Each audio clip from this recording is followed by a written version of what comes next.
حضور صلی اللہ علیہ وسلم نے نا فجر کی نماز پڑھائی، فجر کی، اور حضور فجر کی نماز پڑھا کے فرمانے لگے بھئی کسی بندے نے روزہ رکھا ہوا ہے آج؟ حضرت عمر کہتے ہیں رات کو میرا ارادہ تھا رکھوں، پر سویرے پھر میں نے گرا دیا، نہیں رکھا۔ حضور نے دوسری دفعہ پوچھا بھئی کسی نے روزہ رکھا ہے؟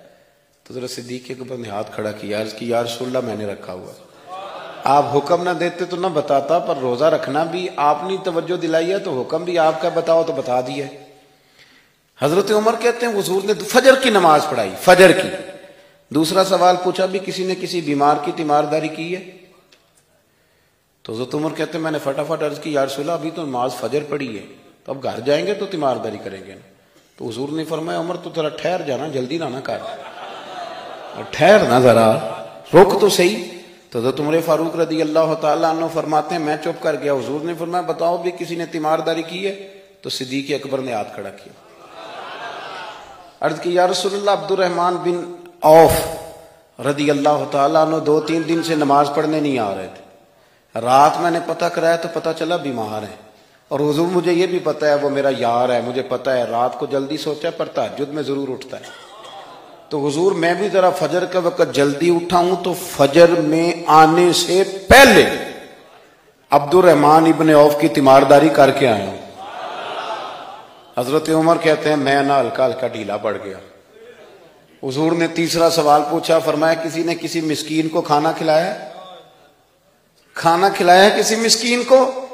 حضرت سیدنا عمر فاروق کہتے ہیں میں نے پھر عرض کی، میں نے کہا یا رسول اللہ ابھی تو فجر پڑی ہے، گھر جائیں گے کوئی چیز لیں گے تو کھانا کھلائیں گے۔ تو حضور پھر مسکرائے، فرمایا عمر تو ذرا ٹھہر نہیں جاتا، ذرا ٹھہرنا، ذرا نظارہ تو کرنا، گویا یہ شان صدیق اکبر کا جلسہ ہو رہا، ٹھہرنا۔ حضور نے پھر پوچھا بھی کسی نے کسی مسکین کو کھانا کھلایا ہے؟ تو حضرت عمر کہتے ہیں لوگ سارے دائیں بائیں دیکھ رہے تھے اور میں چپ کے ابو بکر کو دیکھ رہا تھا، کہ مجھے پتا تھا کہ بولنا اسی نہیں ہے، اور دل میرا کر رہا تھا کہ کہہ دوں دیو جناب جواب، دل میرا کر رہا تھا۔ وہ سمجھ گئے تھے کہ سونا راضی کن کاموں میں ہو، بس یہ نقطہ انہوں نے پا لیا تھا۔ حضور نے فرمایا بتاؤ کسی مسکین کو روٹی کھلائی ہے؟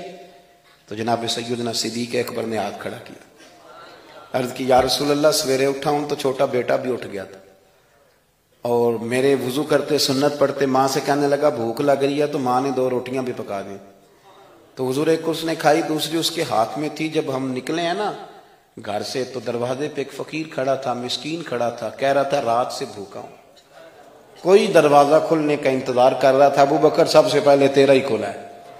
تو حضور میں نا اس مسکین کو ایک روٹی کھلا کے آیا ہوں۔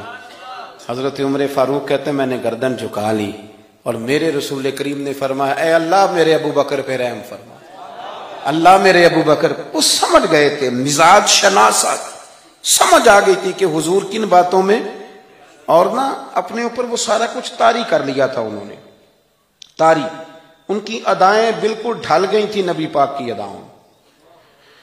3 دن وہ غار ثور میں رہے تو ہمارے صوفیاء فرماتے ہیں کہ ان پر تجلیاں بھی پڑی محبوب کی معرفت کی۔ جب مدینے آئے نا نبی کریم کو لے کے، تو کچھ لوگوں نے حضور کی زیارت کی تھی، کچھ نے نہیں کی تھی، تو کچھ آتے تو نبی پاک کی دستبوسی کر کے بیٹھ جاتے، حضرت ابو بکر سے ہاتھ نہ ملاتے، اور کچھ صرف حضرت ابو بکر سے ہاتھ ملاتے اور حضور سے ہاتھ ہی نہ ملاتے۔ میری بات پہ توجہ ہے آپ حضرات کی؟ تو کچھ لوگوں کو نا شبہ ہونے لگا، وہ معاذ اللہ سمجھنے لگے کہ شاید یہی اللہ کے رسول ہیں۔ حضرت صدیق اکبر یہ کیوں شبہ ہوا؟ تو ہمارے محدثین فرماتے ہیں کہ ابو بکر صدیق بولتے بھی اس طرح تھے جو میرے نبی پاک کا طریقہ، بیٹھتے بھی اس طرح تھے جو رسول پاک کا طریقہ۔